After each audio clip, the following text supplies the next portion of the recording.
1 Crônicas, capítulo 10. Os filisteus pelejaram contra Israel e, tendo os homens de Israel fugido de diante dos filisteus, caíram mortos no monte Gilboa. Os filisteus perseguiram Saul e seus filhos e mataram Jonatas, Abinadab e Malquissua, filhos de Saul. Agravou-se muito a peleja contra Saul. Os flecheiros o avistaram e ele muito os temeu. Então disse Saul ao seu escudeiro: arranca a tua espada e atravessa-me com ela, para que, porventura, não venham estes incircuncisos e escarneçam de mim. Porém o seu escudeiro não o quis, porque temia muito. Então Saul tomou a espada e se lançou sobre ela. Vendo, pois, o seu escudeiro que Saul já era morto, também ele se lançou sobre a espada e morreu com ele. Assim morreram Saul e seus 3 filhos, e toda a sua casa pereceu juntamente com ele. Vendo os homens de Israel que estavam no vale que os homens de Israel fugiram, e que Saul e seus filhos estavam mortos, desampararam as cidades e fugiram, e vieram os filisteus e habitaram nelas. Sucedeu, pois, que, vindo os filisteus ao outro dia a despojar os mortos, acharam Saul e os seus filhos caídos no monte Gilboa, e os despojaram, tomaram a sua cabeça e as suas armas, e enviaram mensageiros pela terra dos filisteus em redor, a levar as boas novas a seus ídolos e entre o povo. Puseram as armas de Saul no templo de seu Deus, e a sua cabeça a fixaram na casa de Dagom. Ouvindo, pois, toda a Jabes de Gileade tudo quanto os filisteus fizeram a Saul, então todos os homens valentes se levantaram e tomaram o corpo de Saul e os corpos dos filhos e os trouxeram a Jabes, e sepultaram os seus ossos debaixo de um arvoredo em Jabes, e jejuaram 7 dias.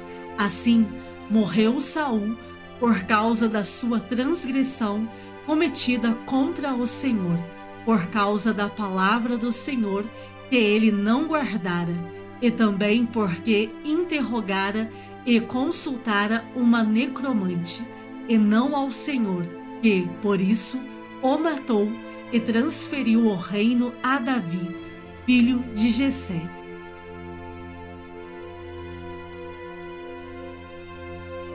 Primeiro Crônicas, capítulo 11.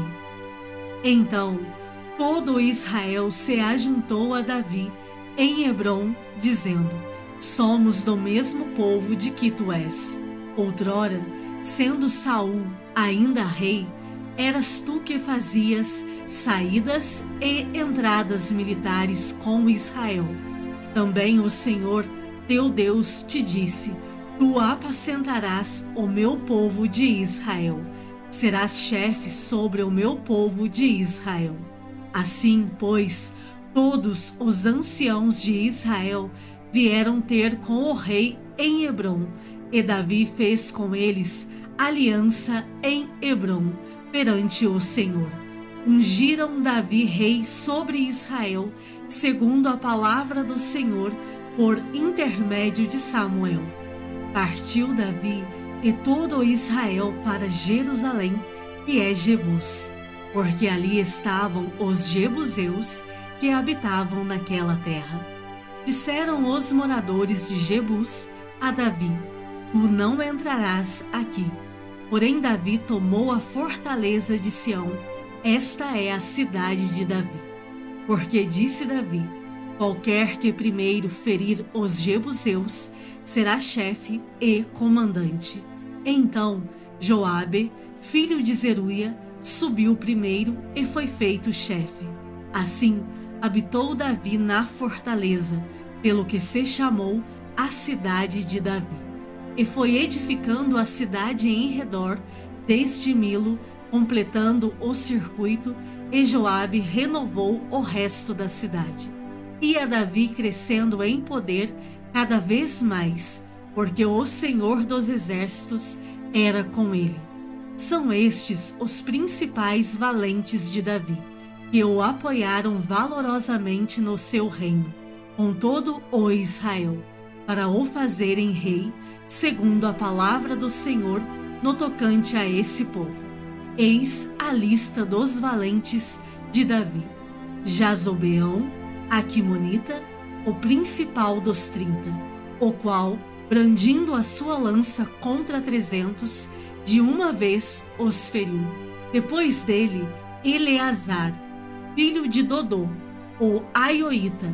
Ele estava entre os 3 valentes. Este se achou com Davi em Pas-damim, quando se ajuntaram ali os filisteus à peleja, onde havia um pedaço de terra cheio de cevada, e o povo fugiu de diante dos filisteus. Puseram-se no meio daquele terreno e o defenderam, e feriram os filisteus, e o Senhor efetuou grande livramento. 3 dos 30 cabeças desceram a penha, indo ter com Davi a caverna de Adulão, e o exército dos filisteus se acampara no vale dos Refaíns. Davi estava na fortaleza, e a guarnição dos filisteus em Belém. Suspirou Davi e disse: quem me dera beber água do poço que está junto à porta de Belém.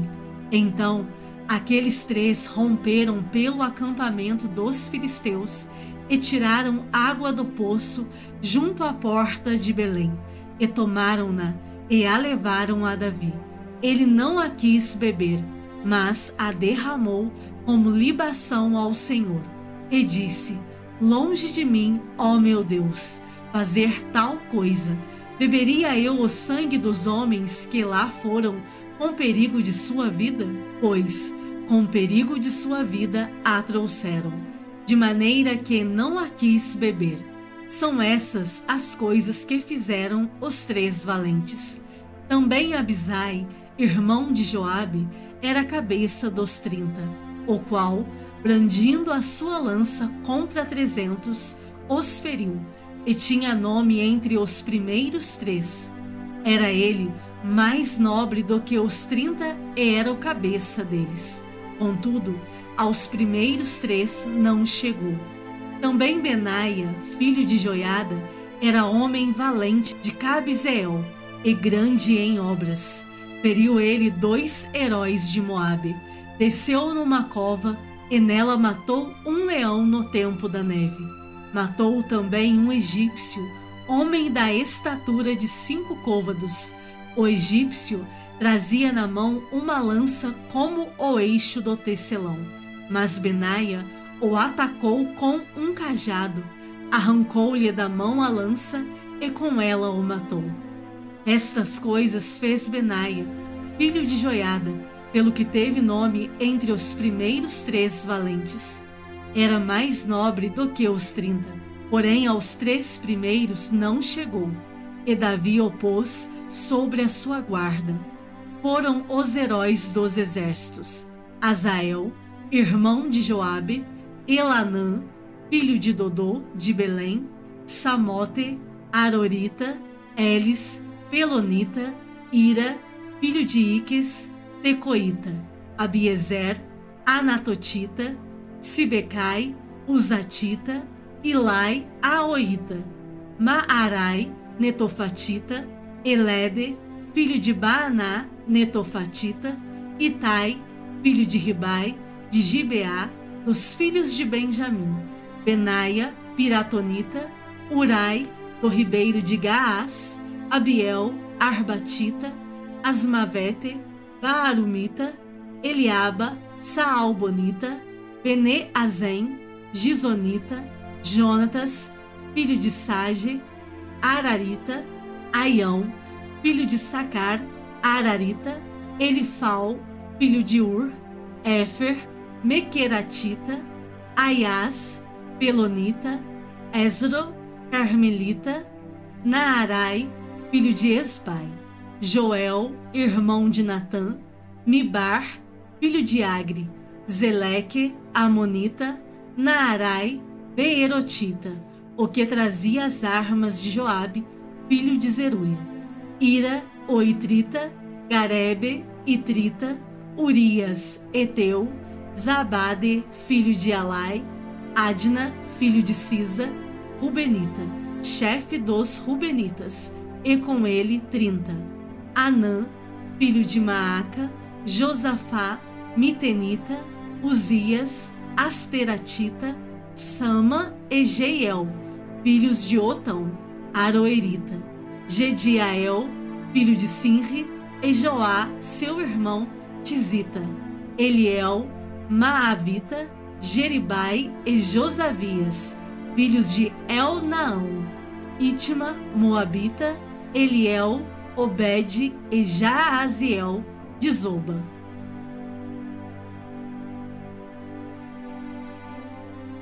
Provérbios, capítulo 29. O homem que muitas vezes repreendido endurece a cerviz, será quebrantado de repente, sem que haja cura. Quando se multiplicam os justos, o povo se alegra. Quando, porém, domina o perverso, o povo suspira. O homem que ama a sabedoria alegra seu pai, mas o companheiro de prostitutas desperdiça os bens. O rei justo sustém a terra, mas o amigo de impostos a transtorna. O homem que lisonjeia seu próximo arma-lhe uma rede aos passos. Na transgressão do homem mau há laço, mas o justo canta e se regozija. Informa-se o justo da causa dos pobres, mas o perverso de nada disso quer saber. Os homens escarnecedores alvoroçam a cidade, mas os sábios desviam a ira. Se o homem sábio discute com o insensato, quer este se encolerize, quer se ria, não haverá fim. Os sanguinários aborrecem o íntegro, ao passo que, quanto aos retos, procuram tirar-lhes a vida. O insensato expande toda a sua ira, mas o sábio, afinal, lhe a reprime. Se o governador dá atenção a palavras mentirosas, virão a ser perversos todos os seus servos. O pobre e o seu opressor se encontram, mas é o Senhor quem dá luz aos olhos de ambos. O rei que julga os pobres com equidade firmará o seu trono para sempre.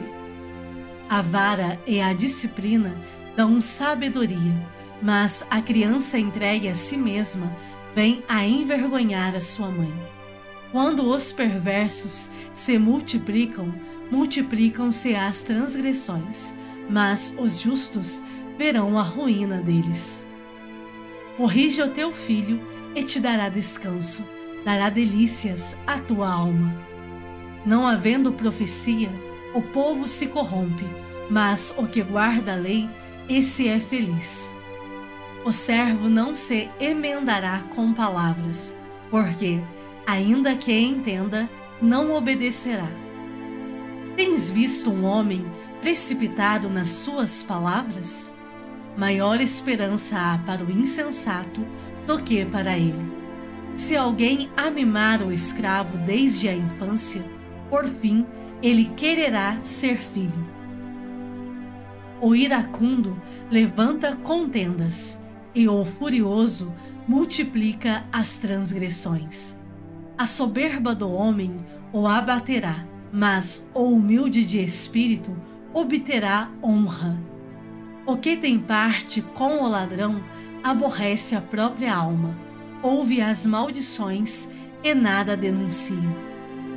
Quem teme ao homem arma ciladas, mas o que confia no Senhor está seguro. Muitos buscam o favor daquele que governa, mas para o homem a justiça vem do Senhor. Para o justo, o iníquo é abominação, e o reto no seu caminho é abominação ao perverso.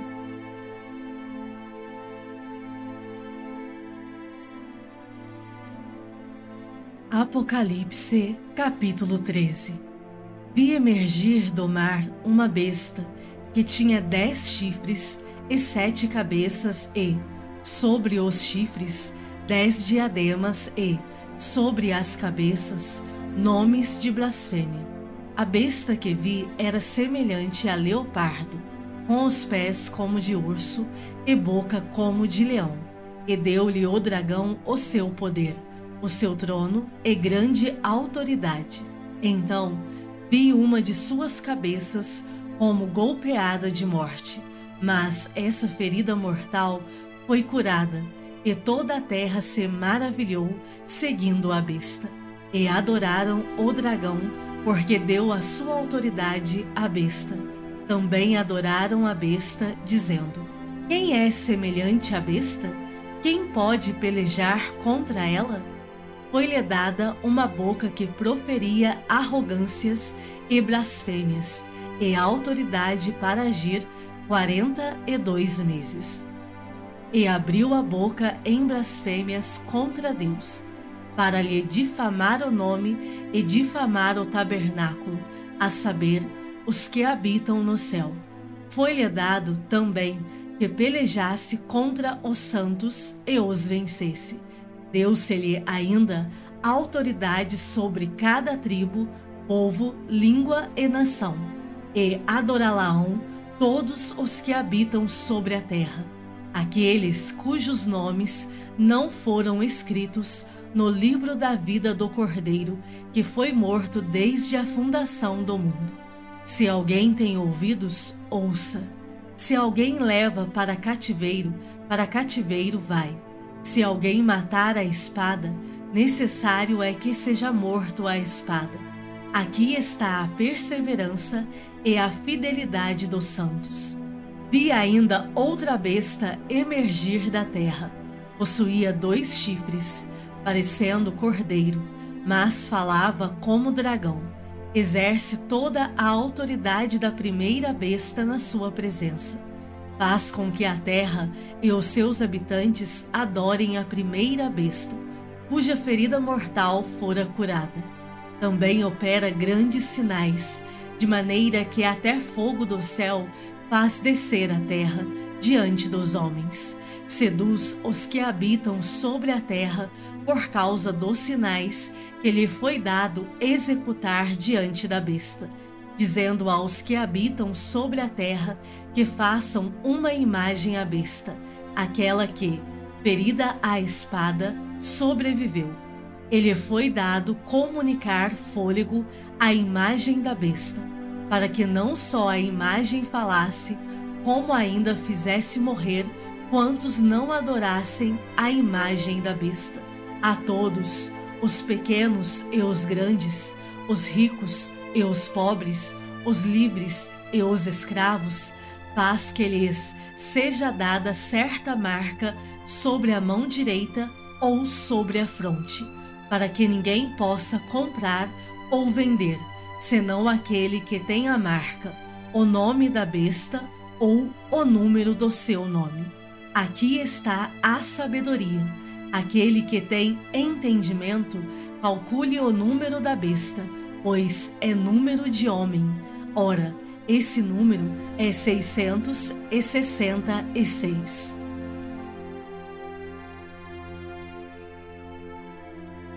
Apocalipse, capítulo 14.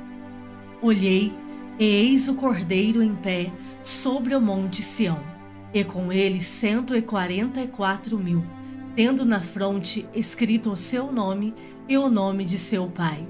Ouvi uma voz do céu, como voz de muitas águas, como voz de grande trovão. Também a voz que ouvi era como de harpistas, quando tangem a sua harpa. Entoavam novo cântico diante do trono, diante dos 4 seres viventes e dos anciãos, e ninguém pôde aprender o cântico, senão os 144.000 que foram comprados da terra. São estes os que não se macularam com mulheres, porque são castos. São eles os seguidores do Cordeiro por onde quer que vá. São os que foram redimidos dentre os homens, primícias para Deus e para o Cordeiro. E não se achou mentira na sua boca, não tem mácula. Vi outro anjo voando pelo meio do céu, tendo um evangelho eterno para pregar aos que se assentam sobre a terra, e a cada nação, e tribo, e língua, e povo, dizendo em grande voz: temei a Deus e dai-lhe glória, pois é chegada a hora do seu juízo, e adorai aquele que fez o céu, e a terra, e o mar, e as fontes das águas. Seguiu-se outro anjo, o segundo, dizendo: Caiu a grande Babilônia, que tem dado a beber a todas as nações do vinho da fúria da sua prostituição. Seguiu-se a estes outro anjo, o terceiro, dizendo em grande voz: se alguém adora a besta e a sua imagem, e recebe a sua marca na fronte ou sobre a mão, também esse beberá do vinho da cólera de Deus, preparado sem mistura do cálice da sua ira, e será atormentado com fogo e enxofre, diante dos santos anjos e na presença do Cordeiro. A fumaça do seu tormento sobe pelos séculos dos séculos, e não tem descanso algum, nem de dia nem de noite, os adoradores da besta e da sua imagem, e quem quer que receba a marca do seu nome. Aqui está a perseverança dos santos, os que guardam os mandamentos de Deus e a fé em Jesus. Então ouvi uma voz do céu dizendo: escreve: bem-aventurados os mortos que, desde agora, morrem no Senhor. Sim, diz o Espírito, para que descansem das suas fadigas, pois as suas obras os acompanham. Olhei, e eis uma nuvem branca, e sentado sobre a nuvem, um semelhante a filho de homem, tendo na cabeça uma coroa de ouro e na mão uma foice afiada. Outro anjo saiu do santuário, gritando em grande voz para aquele que se achava sentado sobre a nuvem: toma a tua foice e ceifa, pois chegou a hora de ceifar, visto que a seara da terra já amadureceu. E aquele que estava sentado sobre a nuvem passou a sua foice sobre a terra, e a terra foi ceifada. Então saiu do santuário, que se encontra no céu, outro anjo, tendo ele mesmo também uma foice afiada. Saiu ainda do altar outro anjo, aquele que tem autoridade sobre o fogo, e falou em grande voz ao que tinha a foice afiada, dizendo: toma a tua foice afiada e ajunta os cachos da videira da terra, porquanto as suas uvas estão amadurecidas. Então o anjo passou a sua foice na terra, e vindimou a videira da terra, e lançou-a no grande lagar da cólera de Deus. E o lagar foi pisado fora da cidade, e correu o sangue do lagar até aos freios dos cavalos, numa extensão de 1.600 estádios.